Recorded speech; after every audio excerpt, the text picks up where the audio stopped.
নমস্কার, আপনাদের সকলকে স্বাগত জানাই চ্যানেল রূপা মুখার্জি বেঙ্গলিতে। আমরা আলোচনা করছিলাম আগের দিন সমাস, কিছু অংশ আলোচিত হয়েছে, তার পরবর্তী অংশ আজ আমরা আলোচনা করব। এই পর্বে প্রথম যেটা আসে সেটা হলো কর্মধারয় সমাস। এই সমাসে পূর্বপদ পরপদের বিশেষণ রূপে অবস্থান করে এবং পরপদের অর্থ প্রাধান্য পায় বলে সমাসটি কর্মধারয় সমাসের অন্তর্গত। এটি তিন প্রকার: সাধারণ কর্মধারায়, মধ্যপদলোপী কর্মধারায়, উপমামূলক কর্মধারায়। পূর্বপদ বিশেষণ, পরপদ বিশেষ্য। খাস যে মহল, খাস মহল। হেট যে পণ্ডিত, হেট পণ্ডিত। মহান যে ঋষি, মহর্ষি। পূর্বপদ বিশেষ্য, পরপদ বিশেষণ। অধম যে নর, নরাধম। পোড়া যে কচু, কচু পোড়া। দুটি পদই যখন বিশেষ্য, অভেদ বোঝালে দুটি বিশেষ্য পদও কর্মধারায় হয়। যিনি রাজা তিনিই ঋষি, রাজর্ষি। যিনি গিন্নি তিনিই মা, গিন্নিমা। দুটো পদই বিশেষণ। কাঁচা অথচ মিঠা, কাঁচা মিঠা। শান্ত ও শিষ্ট, শান্ত শিষ্ট। পণ্ডিত অথচ মূর্খ, পণ্ডিত মূর্খ। মধ্যপদলোপী কর্মধারায়।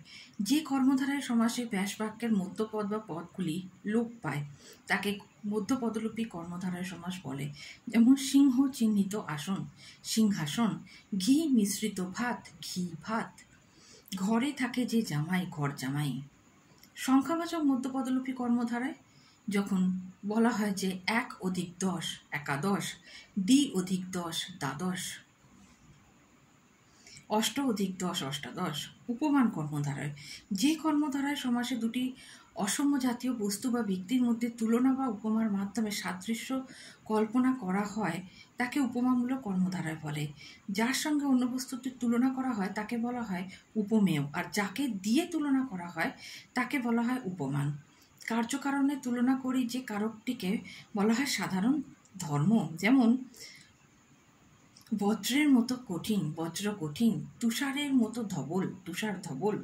শঙ্খের মতো ধবল, শঙ্খ ধবল। জলদের মতো গম্ভীর, জলদ গম্ভীর। ফুটির মতো ফাটা, ফুটি ফাটা। উপমিত কর্মধারায়। যে সমাসে উপপদ, উপমেয়, পরপদ উপমান হয় তাকে উপমিত কর্মধারায় বলে। এক্ষেত্রে ব্যাসবাক্যে প্রথম উপমেয় পদ, পরপদ উপমান হয় তাকে উপমিত কর্মধারায় বলে। যেমন অধর বিম্বের মতো, বিম্বধর। বদন চাঁদের মতো, চাঁদ বদরা। রূপক কর্মধারায়। যে কর্মধারায় সমাসে উপমেয় ও উপমানের মধ্যে অভেদ কল্পনা করা হয় তাকে বলা হয় রূপক কর্মধারায়। এক্ষেত্রে ব্যাসবাক্যে পূর্ব উপমেয় ও পরপদ উপমানের মধ্যে রূপ শব্দটি বসে অভেদ কল্পনা করা হয় তাকে বলা হয় রূপক কর্মধারায়। যেমন আকাশ রূপ গাং, আকাশ গাং। চিত্তরূপ পট, চিত্তপট। করুণা রূপ সিন্ধু, করুণা সিন্ধু। মনরূপ মাঝি, মন মাঝি। মায়ারূপ ডোর, মায়া ডোর। অব্যয়ভাব। অভাব, সমীপ্য, ব্যাপ্তি, অনতিক্রম, পর্যন্ত, সাদৃশ্য, যোগ্যতা, পশ্চাৎ, বৈপরীত্য, ক্ষুদ্রতা ইত্যাদি অর্থে অব্যয়ভাব সমাস হয়। যে সমাসে পূর্বপদ অব্যয় ও পরপদ বিশেষ্য হয় এবং পূর্বপদের অর্থ প্রধান হয় তাকে বলা হয় অব্যয়ভাব সমাস। বাংলায় অব্যয় পদটি পূর্বপদে না বসে উত্তরপদও বসতে পারে। কিছু উদাহরণ নিয়ে নেওয়া যাক। যেমন সামীপ্য, কুলের সমীপে উপকূল, সাগরের সমীপে উপসাগর। বিপসা, দিন দিন প্রতিদিন, রোজ রোজ হর রোজ, বছর বছর ফি বছর। অনতিক্রম, যথাসাধ্য, সাধ্যকে অতিক্রম না করে, যথেষ্ট, ইষ্টকে অতিক্রম না করে, যথারীতি, রীতিকে অতিক্রম না করে, যথেচ্ছা, ইচ্ছাকে অতিক্রম না করে। অভাব, ভিক্ষার অভাব, দুর্ভিক্ষ। মিলের অভাব, গড়মিল। নুনের অভাব, আলুনি। ভাতের অভাব, হাভাত। সীমা বা ব্যাপ্তি, সমুদ্র পর্যন্ত, সমুদ্র। আদি হতে অন্ত পর্যন্ত, আদ্যন্ত। জানু অবধি, জানু। সাদৃশ্য, বনের সদৃশ উপবন, মূর্তির সদৃশ প্রতিমূর্তি। পশ্চাৎ, গমনের পশ্চাৎ অনুগমন, তাপের পশ্চাৎ অনুতাপ, স্বরের পশ্চাৎ অনুস্বর। ক্ষুদ্রতা, ক্ষুদ্র শাখা প্রশাখা, ক্ষুদ্র অঙ্গ প্রত্যঙ্গ, ক্ষুদ্র দেবতা উপদেবতা, ক্ষুদ্র নদী উপনদী। হীনতা, দুষ্টনীতি, দুর্নীতি, হীন দেবতা অপদেবতা। যোগ্যতা, রূপের যোগ্য অনুরূপ, কুলের যোগ্য অনুকূল। বিরোধ, কুলের বিরুদ্ধে প্রতিকূল, বাদের বিরুদ্ধে প্রতিবাদ। বহুব্রীহি সমাস, যে সমাসের সমস্যমান পদগুলির কোনোটাই প্রাধান্য বা প্রধান অর্থ হয় না, বরং সমস্ত পদের দ্বারা অন্য কোনো ব্যক্তি, বস্তু বা বিষয়কে বোঝানো হয়, তাকে বলা হয় বহুব্রীহি সমাস। যেমন বহুব্রীহি, বহুব্রীহি আছে যার, অর্থাৎ এখানে বহু ও ব্রীহি, বহু মানে প্রচুর, ব্রীহি মানে ধান। বহুব্রীহির সাধারণ অর্থ ধান, কিন্তু এক্ষেত্রে কোনো অর্থই প্রাধান্য না পেয়ে হয়ে গেল অনেক অর্থ আছে যে শব্দের।